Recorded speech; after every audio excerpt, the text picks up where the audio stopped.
très heureuse de vous retrouver pour une nouvelle édition du journal sur votre radio. Chers auditeurs et auditrices de Scoop FM, bonsoir et bienvenue à tous. Scoop FM. Les titres du journal. Au sommaire de l'actualité, nous vous parlerons de plusieurs présumés bandits arrêtés par la police nationale congolaise à Lubumbashi. Nous vous parlerons également de l'insécurité urbaine observée à travers la ville de Lubumbashi. Mesdames et messieurs, c'est tout pour les grands titres. Cette information pour commencer. Jeudi 18 juillet 2024, dans son cabinet de travail, la première ministre Judith Suminwa-Tuluka a présidé la réunion des comités de conjoncture économique visant la stabilisation du franc congolais et la protection du pouvoir d'achat des citoyens congolais. Précision avec Gracia Akilimali. En croire le vice-premier ministre de l'économie nationale, Daniel Mukoko Samba, plusieurs mesures ont été adoptées, notamment la rationalisation et la régularisation de dépenses publiques, la discipline budgétaire pour le Trésor, les interventions ciblées de la Banque centrale du Congo sur le marché d'échange et la relance de projets stratégiques tels que le PDL 145 territoires. Concernant le PDL 145 territoires, il est question de faire d'abord l'évaluation de ces qui a déjà été fait au cours du mandat précédent et de solder le montant attendu pour les agences de mise en œuvre pour clôturer définitivement ces premiers volets de ces programmes. Pour financer ces programmes, le gouvernement a besoin de recettes et c'est la raison pour laquelle, au cours de la réunion de ces jours, nous nous sommes focalisés sur la problématique de la fraude de nos produits miniers et la fraude sur le produit pétrolier. Les membres du comité ont donc envisagé des mesures pour accroître les recettes publiques. Donc, le gouvernement a besoin pour exécuter le projet d'investissement. Nous avons examiné également la question de la régulation de dépenses, a-t-il fait savoir. À noter que cette réunion du comité conjoncture a connu également la participation du ministre de Mines, du portefeuille, du budget, ainsi que la gouverneure de la Banque centrale du Congo. Un homme d'une trentaine d'années a été abattu et de nombreux autres blessés dans la nuit de mercredi 17 au jeudi 18 juillet au quartier Ndendere, commune d'Ibanda à Bukavu, dans la province du Sud Kivu. Selon l'un des chefs d'avenue de la commune d'Ibanda qui a rapporté cette information, les blessés ont été conduits à un hôpital pour des soins. Le ministre provincial de l'Intérieur du Sud Kivu et les forces de l'ordre ont déclenché une opération de fouille pour dénicher les malfrats identifiés comme des jeunes à main armée. Poursuivons cette édition par l'insécurité urbaine qui continue à être observée à travers la ville de Lubumbashi en dépit du renforcement remarquable des hommes en uniforme au centre-ville. Selon la société civile, les efforts doivent être multipliés en vue d'assurer la sécurité de la population et ses biens. Suivez ici Bertin Chose, team leader, sécurité joint au téléphone par Christian Mouchampa. La situation se présente comme suite. Aujourd'hui, nous avons une tendance de la montée de la criminalité avec la reprise de beaucoup d'éléments que nous avions déjà perdus, c'est-à-dire les types d'insécurité ou le type de crimes. Nous avons par exemple le vol à main armée qui pratiquement a disparu pendant 2 ans, mais qui réapparaît. Nous avons les enlèvements qui, à un certain moment, grâce aux efforts des services de sécurité, on avait anéanti, mais qui reprend. Nous avons les autres, nous avons le cambriolage domiciliaire que vous connaissez chaque jour, qui prend de l'ampleur. Nous sommes en train de remarquer que depuis un certain temps, avec tous ces éléments-là, l'insécurité est en train de prendre de l'ampleur dans la ville de Lubumbashi. Mais néanmoins, les dispositifs sécuritaires sont déjà placés, mais malheureusement ne sont pas efficaces, si nous pouvons dire, parce que dire qu'il n'y a pas de dispositifs, les dispositifs sont là. Les autorités politico-administratives et militaires sont en alerte pour la ville de Lubumbashi, mais nous regardons que l'impact sur terrain n'est pas visible. Et nous pouvons encore ajouter quelque chose, c'est l'état de nos routes intérieur qui avait été aménagé parce que nous avons vu, vous savez, la fois passée, nous n'avions pas de routes principaux réhabilitées, mais aujourd'hui, nous pouvons nous dire qu'il y a des routes qui sont réhabilitées.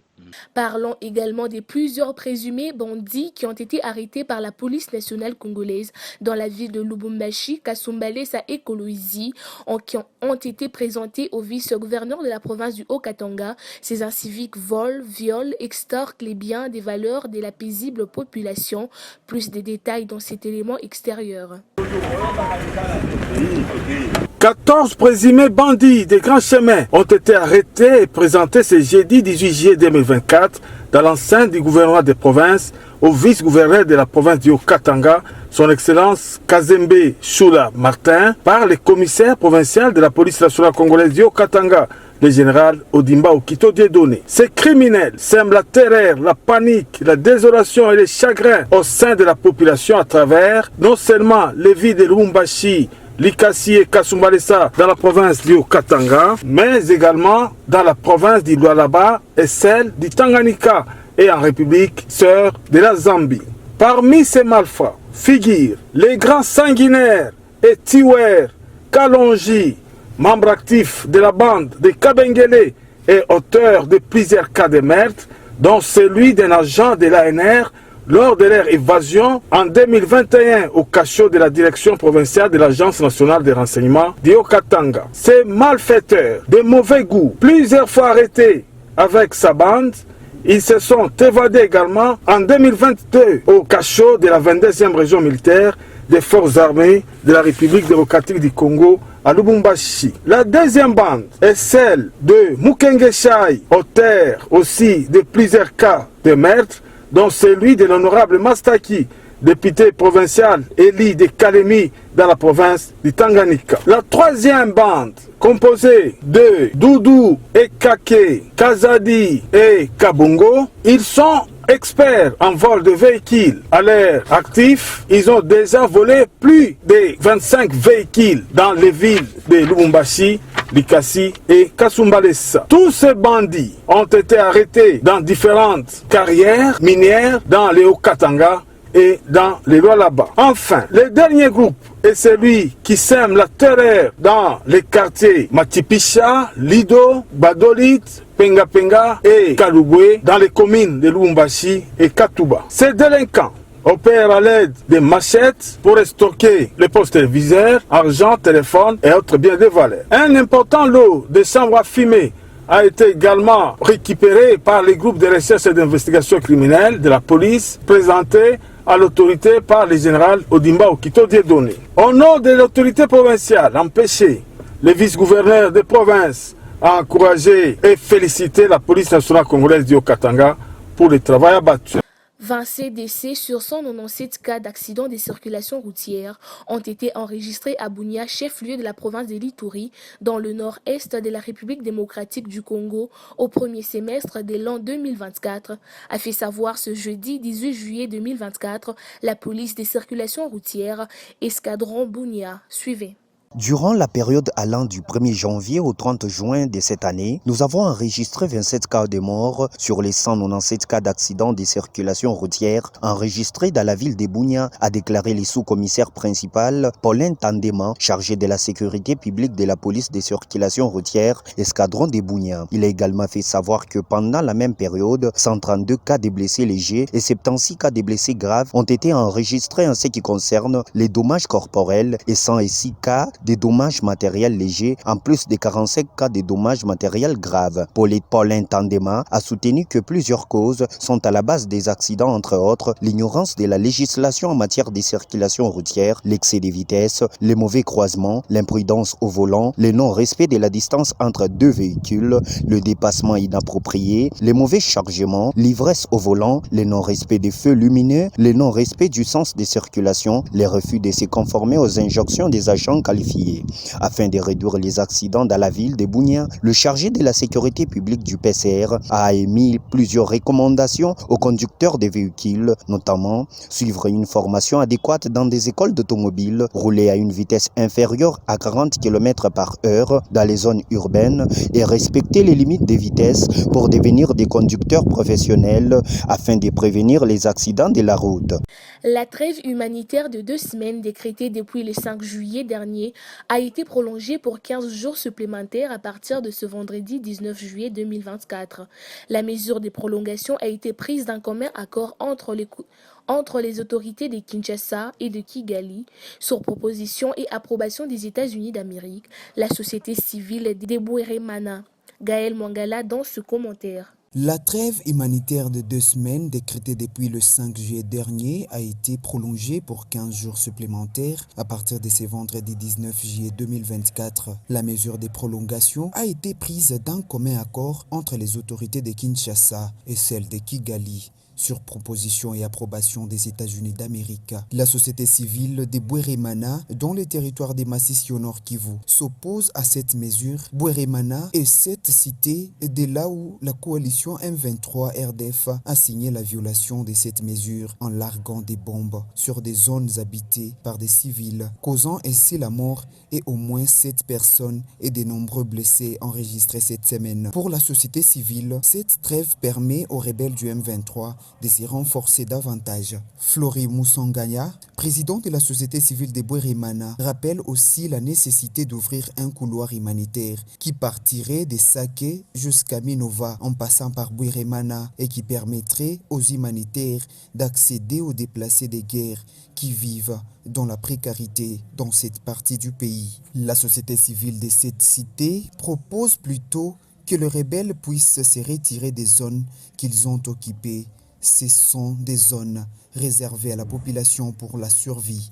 Du côté de la société civile des Rutshuru, territoire qui est également occupé par sa majeure partie par le M23, l'on dit rien n'attendra de ces 15 jours de prolongation de la trêve humanitaire. Plusieurs milliers de déplacés de guerre en provenance de ces territoires croupissent dans la misère partout de leur milieu de refuge. Selon les mouvements citoyens Lucha, 87 villages sont occupés par l'armée rwandaise et le M23 dans les territoires des Rutshuru, Masisi, Nyiragongo et Lubero dans la province du Nord Kivu.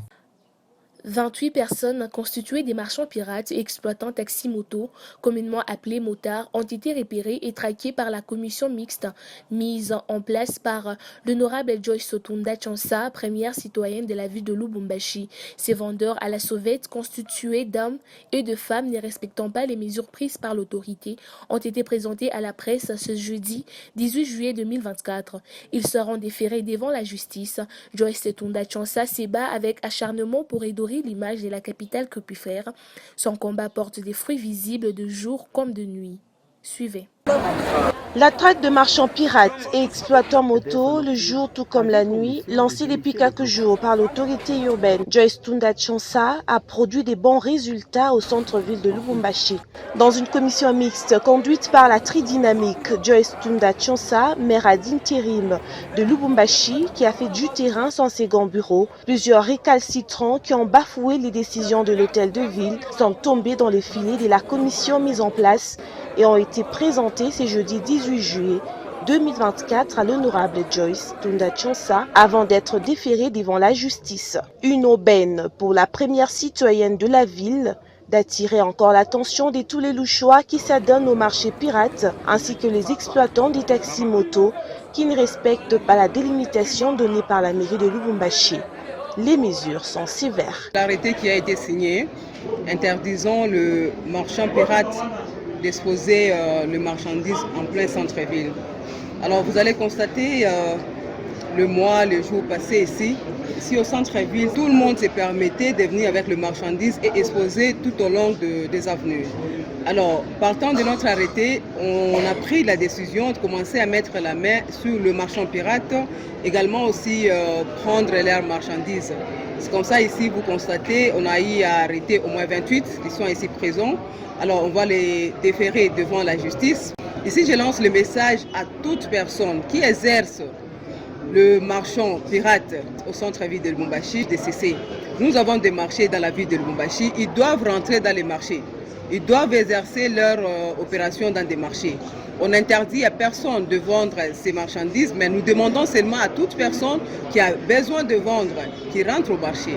Et là, je lance également le message aux motards qui continuent toujours à s'entêter, qui puissent cesser. Parce que cette fois-ci, les mesures, ça ne sera pas bon pour eux. Les personnes à mobilité réduite ont quant à elles été interpellées au respect des endroits qui leur ont été octroyés pour exercer leur petit commerce et surtout de ne pas céder leur place aux personnes normales afin de briser la spirale du marché pirate. Tunasema nao na mtu bantu tunaweza collaborer na moja pamoja na mnaanza kwenda kuangalia kubeba malini maparenage ya malini marché pirate muna basaidia muna baosha mabintu alors ule mtu ana maboti ule anafanya ile kazi ya vile muoneshe nao na kustola bishikaji acha alors à partir de kesho tumpatia avuni moja kule mtu atatumikia ndio problem kwa.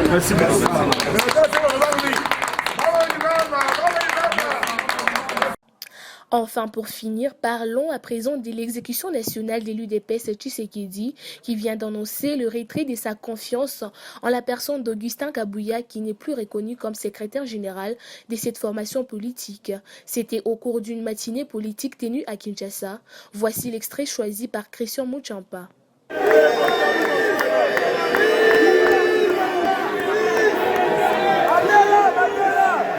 Je disais que la présidence de l'UDPS Tshisekedi,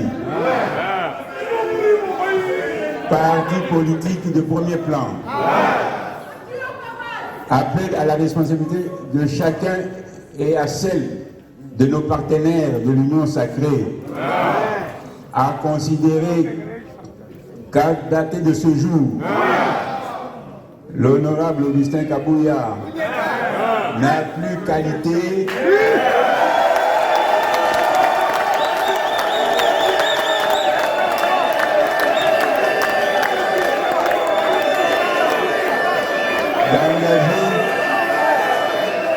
d'engager l'Union pour la démocratie et le progrès social, l'UDPS Tshisekedi.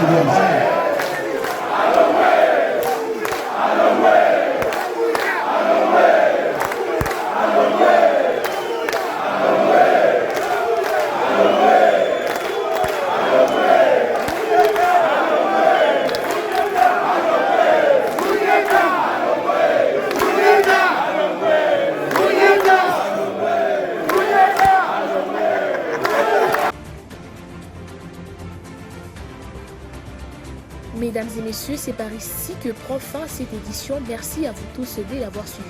On se retrouve très prochainement avec la même détermination.